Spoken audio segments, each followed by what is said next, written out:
Bu derde haram ağlarına üstte alam ağlar golları kalam ağlar Hüseyin'im vay Hüseyin'im vay.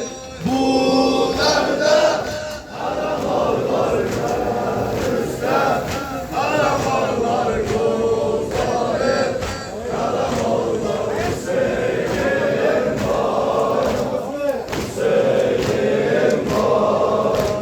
Ey Osman Egemen vatan hilal Hüseyin, ey Osman Egemen vatan hilal Hüseyin.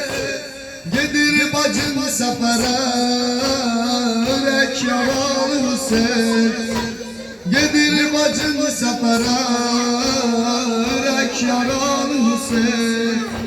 Bir başta kefenim vay saç para, bedenim vay ağlarda, ölenim vay Hüseyin'im vay Hüseyin'im vay. Bu derde haram ağlarına üstte haram ağlar golları kalam ağlar Hüseyin'im vay Hüseyin'im vay. Ne çamanda güler hazanenin sözü var, ne çamanda güler hazanenin sözü var. Kesilmiş elde Hüseyin Rügeyye'nin gözü var, kesilmiş elde Hüseyin Rügeyye'nin gözü var.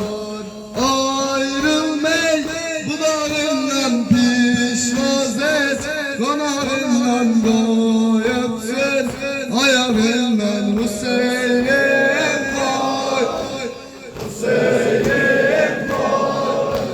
Bu derde haram ağlarına üstte haram ağlar golları kalam ağlar Hüseyin'im vay Hüseyin'im vay.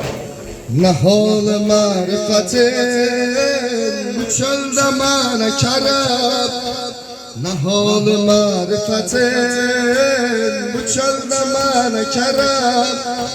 Rubab ile oturup sinenden ok çekerem, rubab ile oturup sinenden ok çekerem.